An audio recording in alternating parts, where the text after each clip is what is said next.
बिस्मिल्लाहिर्रहमानिर्रहीम। जैसे कि आप लोगों को पता है कि हमारे MGT 201 जो है इसका मिड अनाउंस हो गया है। और इस मिड में हमारे पास 5 मॉड्यूल्स हैं और आपके पास बड़े कॉम्प्रिहेंसिव नंबर ऑफ लेक्चर्स हैं। अराउंड मेरे ख्याल से 80 के प्लस कोई लेक्चर्स हैं। तो अगर कोई बच्चे ऐसे हैं जो किसी वजह से भी जो है इन लेक्चर्स को नहीं ले सकते पूरी तरह से, तो टुडे एंड ऑनवर्ड मैं आप सबके लिए जो है ना वो एक शॉर्ट लेक्चर्स बना रहा हूँ जो कि कॉम्प्रिहेंसिवली इन तमाम टॉपिक्स को जो है वो क्या करेंगे, कवर कर रहे होंगे। तो आज का जो हमारा पहला जो वीडियो है इसमें हम पूरा मॉड्यूल 1 को डिस्कस करने की कोशिश करेंगे ताकि कम टाइम में हम ज़्यादा से ज़्यादा चीज़ों को मतलब फाइनल डे पे बैठ के जब आप रिवाइज करें तो ये वीडियो अगर आप देखें तो ये आपके लिए जो है हेल्पफुल हो। बाकी अगर आप मज़ीद इसको पढ़ना चाहें तो हैंडआउट्स वगैरह आप लेके आप क्या कर सकते हैं, पढ़ सकते हैं। लेकिन ये कि ये रिवीजन पर्पस के लिए या शॉर्ट टाइम में आपने कुछ ज़्यादा चीज़ें गेन करनी हो तो उसके लिए आप इस वीडियो से जो है ना ज़्यादा से ज़्यादा फ़ायदा हासिल कर सकते हैं। देखिए फाइनेंशियल मैनेजमेंट में सबसे पहली चीज़ तो ये है कि एक तो है फाइनेंशियल और एक दूसरी है आपके पास मैनेजमेंट। अगर इन दो लफ्ज़ों को अगर आप देखें, फाइनेंशियल मैनेजमेंट ना, तो जो मैंने आपके लिए ये लो जो मैंने किया है तो ये फाइनेंशियल मैनेजमेंट के का मतलब ये है कि हम एक कंपनी, एक फर्म या कोई एक इंसान कोई भी वो किस तरह से अपने फंड्स को मैनेज करता है, किस तरह से पैसे को जो है ना वो मैनेज करेगा। तो वो आपके पास क्या कहलाती है, फाइनेंशियल मैनेजमेंट कहलाती है। तो पहले जो इस मॉड्यूल में हमने ये स्कोप देखना है कि फाइनेंशियल मैनेजमेंट जो है वो किन किन चीज़ों को जो है वो क्या करता है, कवर करता है। यकीनन कोई भी कोर्स होता है, कोई भी सब्जेक्ट होता है, कुछ भी होता है, वो क्या करता है उसके कोई ना कोई इसका स्कोप होता है। ऐसा नहीं हो सकता कि वो बाउंड्री लेस नहीं होता है। वो आपके पास क्या होता है, कहीं ना कहीं बाउंड्रीज में रह के किसी चीज को क्या कर रहा होता है, कवर कर रहा होता है। तो पहले मॉड्यूल में हम क्या करेंगे, कॉम्प्रिहेंसिवली ये देखेंगे कि आपके पास इसका स्कोप क्या है। इसके स्कोप को देखने के लिए हमें 4 चीजों को देखना जरूरी है, या 4 इसके आपके पास क्या है, फंक्शंस कह लें या आप क्या कह लें, इसके 4 हिस्से होते हैं। उसके अंदर रहते हुए फाइनेंशियल मैनेजमेंट जो है वो क्या करती है, काम करती है। फाइनेंस को मैनेज किया जाता है इन 3 4 एक्टिविटीज को करके। एक फाइनेंशियल मैनेजर क्या करता है, एक फर्म के लिए फाइनेंशियल मैनेजमेंट करता है। ठीक है, पहला आपके पास क्या है, फाइनेंसिंग एक्टिविटीज, दूसरा इन्वेस्टिंग एक्टिविटीज, तीसरा एसेट्स मैनेजमेंट, ठीक है, और चौथा हमारे पास है ये फाइनेंशियल एनालिसिस। ठीक है, एक एक करके अगर हम इनको जो है ना वो देखेंगे इस वीडियो में आगे चल के। ठीक है, 4 मेन फंक्शन है इसके। एक आपके पास फाइनेंसिंग एक्टिविटी, दूसरा आपके पास है एसेट मैनेजमेंट, तीसरा आपके चौथा आपके पास है फाइनेंशियल एसेट। फाइनेंसिंग एक्टिविटीज में ये है कि आपके पास आपके कौन कौन से एक्टिविटीज ऐसे हैं जिनसे आप क्या कर सकते हो, पैसा लेके आ सकते हो। मतलब आपके पास जो पैसा आपके पास आ रहा है वो किन किन एक्टिविटीज से आप क्या कर सकता है, एक कंपनी अपने पास हासिल कर सकता है या पैसा आपके पास इनफ्लो हो सकता है। ये कौन कौन सी एक्टिविटीज ऐसे होंगे जिनसे आपके पास पैसा इनफ्लो होगा। सेकेंडली, आपके पास इन्वेस्टिंग एक्टिविटीज। अब अगर आपके पास पैसे आ गए तो आप इनको किस तरह एफिशिएंटली आप क्या कर सकते हो, इन्वेस्ट कर सकते हो, ताकि आपको क्या मिले, इस पैसे के अगेंस्ट में क्या मिले, रिटर्न मिले। तीसरा जो ये आपके पास क्या है, एसेट मैनेजमेंट। एसेट मैनेजमेंट का में मेनली हम क्या करते हैं, वर्किंग कैपिटल मैनेजमेंट को देखते हैं। जो आपके पास करंट एसेट और करंट लायबिलिटी वाला पोर्शन होता है कि करंट एसेट्स को हमने किस तरह से मैनेज करना है। And thirdly, financial analysis. कुछ रेशियोज की मदद से हमने क्या करना होता है कि हमने ये देखना होता है कि हम किस तरह का हमारा जो कंपनी है वो चल रहा है। क्या हमारे पास कहीं ऐसा तो नहीं है कि करंट एसेट ज्यादा पड़ा हुआ है, कहीं ऐसा तो नहीं है आपके पास हमारे पास जो लायबिलिटी का वाला हिस्सा है वो बहुत ज्यादा पड़ा हुआ है, कहीं ऐसा तो नहीं है कि हमारे पास जो हमारा वो डेट साइकिल है वो ज्यादा है, या आपके पास क्रेडिट साइकिल है वो आपके पास क्या है, ज्यादा है। ये इनसे हम क्या करते हैं, रेशियोज मालूम करके हम ये चीज देख रहे होते हैं। अच्छा, पहली चीज आपके पास क्या है, फाइनेंसिंग एक्टिविटी। देखिए फाइनेंसिंग एक्टिविटी में आपके पास पैसे कहाँ कहाँ से आएंगे, इसके लिए आपके पास क्या है बेट, 4 चीजें आपके पास आपको पता होनी चाहिए।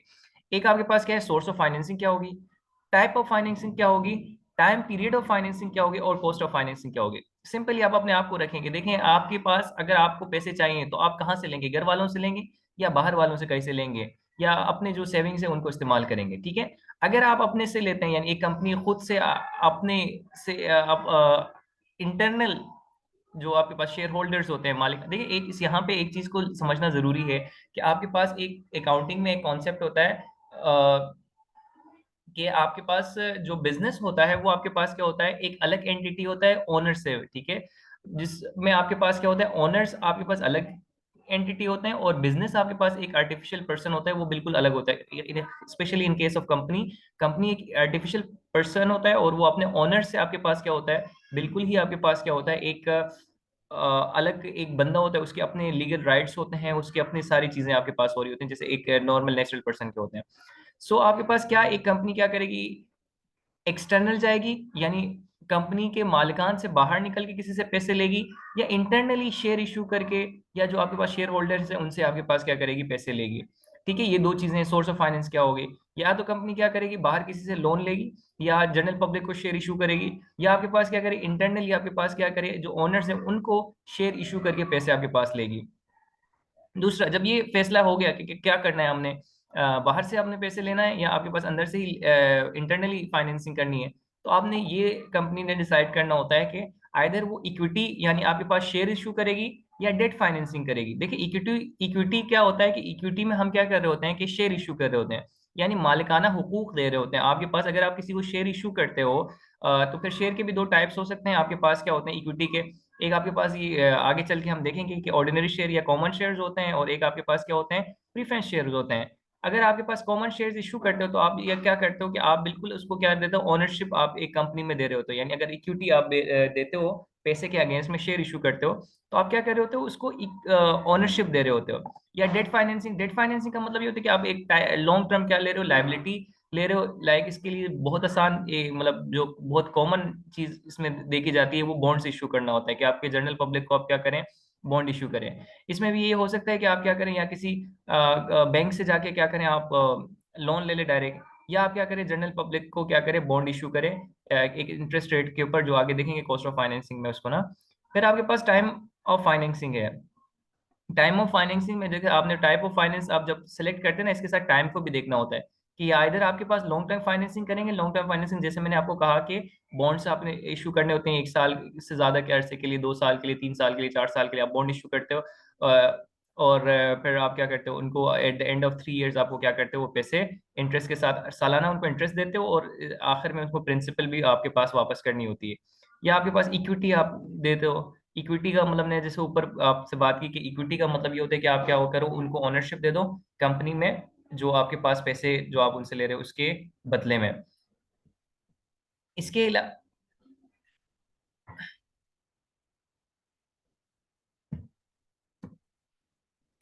अगर कॉस्ट ऑफ फाइनेंसिंग, अच्छा कॉस्ट ऑफ फाइनेंसिंग ये होता है कि आप देखो, कॉस्ट ऑफ फाइनेंसिंग ये होता है कि जो आप पैसे दे रहे हो उसके बदले में आप क्या दोगे। ऐसा तो नहीं होगा कि कोई फ्री में आपको आके आपको पैसे दे के चला जाए, ऐसा नहीं होता है। आपको क्या होता है, जब आप किसी से पैसे लेते हो तो उसके अगेंस्ट में उसको रिटर्न्स कुछ ना कुछ आपको देना होता है, वो आपका क्या होता है, कॉस्ट होता है। अगर आप इक्विटी मतलब शेयर्स इशू करोगे, तो शेयर इशू करोगे तो आप यकीनन उसको क्या दोगे, प्रॉफिट में पार्ट दोगे उसको, प्रॉफिट दो, प्रॉफिट में उसको हिस्सा दोगे, जिसको आप क्या कर रहे हो, अगर ओनरशिप में हिस्सा दे रहे हो यानी उसको शेयर इशू कर रहे हो, तो उसको हम डिविडेंड कहते हैं। आप उसको क्या करोगे, अगर इक्विटी आप इक्विटी के थ्रू आप पैसे फाइनेंसिंग करते हैं अपने जो भी पैसा आपको चाहिए उसको, तो आपको क्या चाहिए, आप उसको डिविडेंड देंगे। एंड सेकेंडली, अगर आप उसको लोन लिया या आपने बॉन्ड्स इशू किए हैं या बैंक से लोन लिए, तो आप ये क्या कर रहे होंगे, उनको इंटरेस्ट पे कर रहे होंगे, जो आपका क्या होगा, एक कॉस्ट होगा। ठीक है।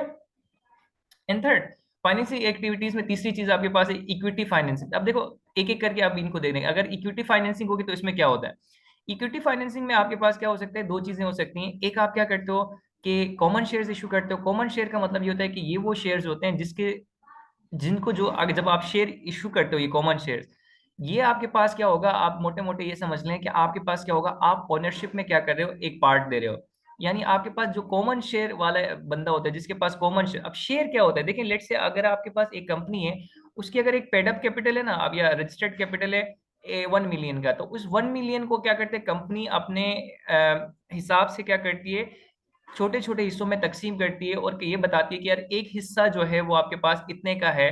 ठीक है, तो उस एक हिस्से को आपके पास क्या कहते हैं, शेयर कह रहे होते हैं। तो आपके पास लेट से अगर एक कंपनी है, उसकी आपके पास क्या है, एक रजिस्टर्ड कैपिटल आपके पास क्या है, 1 मिलियन है, तो वो क्या करती है कि उसको बोलता है कि मैं इसको क्या करूंगा, 10-10 के हिस्सों में तकसीम करूंगा, तो उसको 10 से डिवाइड करेगा, तो एक कंपनी, उस कंपनी के क्या होंगे, तकरीबन 10,000 आपके पास क्या होंगे, शेयर्स होंगे। सो वो एक शेयर क्या कहलाता है, एक कॉमन शेयर होता है। उस शेयर को जब आप इशू करते हो तो वो आपके पास क्या करते हो, आप एक ऑनरशिप दे रहे हो तो एक कंपनी में उस बंदे को। जब आप ओनरशिप देते हो तो उसके साथ उसके कुछ राइट्स होते हैं, वोटिंग राइट्स होते हैं, right to share in profit होता है, डिफरेंट शेयर वो होते हैं, राइट्स होते हैं। इसी तरह से प्रीफर्ड शेयर होते हैं या प्रीफरेंस शेयर जिनको बोलते हैं, ये एक टाइप ऑफ लाइबिलिटी होता है। यानी ये वो शेयर्स होते हैं जो आपके पास क्या हो सकते हैं। इसके मजीद दो टाइप होते हैं, एक रिडीमेबल हो सकता है और इन रिडीमेबल हो सकता है। रिडीमेबल मतलब वो कुछ अरसे बाद जाके आपके पास क्या होते हैं, वो रिडीम कर दिए जाते हैं, उनको आपको वापस करना होता है पैसा प्रिंसिपल के साथ। जैसे ये बॉन्ड्स बॉन्ड्स की तरह ही होते हैं, मतलब थोड़ा सा मुख्तलिफ होता है, लेकिन ये कि आपके पास लॉन्ग टर्म लाइबिलिटी होती है, इसके ऊपर आपने इंटरेस्ट पे करना होता है और देन आखिर में जाके वो प्रिंसिपल वापस करना होता है।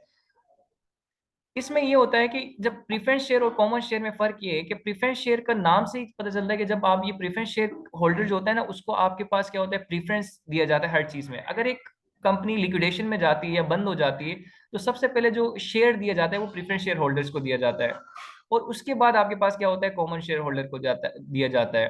ठीक है, हर चीज में इनका जो हिस्सा होता है, क्योंकि ये वो डेट वो होते हैं आपके पास क्रेडिटर्स होते हैं कंपनी के, तो इनको सबसे पहले हिस्सा दिया जाता है। ठीक है। इसी तरह से डिविडेंड डिविडेंड जैसे मैंने आपको कहा कि डिविडेंड आपके पास कॉस्ट ऑफ फाइनेंस, अगर आप इक्विटी शेयर इशू करते हो तो इनको आपके पास क्या करते हो, उसके बदले में जो पैसे के बदले में आप जो देते हो वो आपके पास क्या होता है, डिविडेंड आपके पास आप कहलाता है। वो dividend is a part of profit. तो आपके पास क्या होता है, अगर हम जब भी इक्विटी शेयर आपके पास इशू करते हैं तो हमें क्या देना होता है, डिविडेंड देना पड़ता है। ठीक है, यहाँ तक इसको रखें। इंशाल्लाह नेक्स्ट वीडियो में इससे आगे वाला फाइनेंसिंग एक्टिविटी जो है, इसका फोर्थ जो टॉपिक है उसको देखेंगे, और प्लस आपके पास दूसरे जो इसका हिस्सा है उसको कंप्लीट करेंगे। शुक्रिया, अस्सलाम वालेकुम।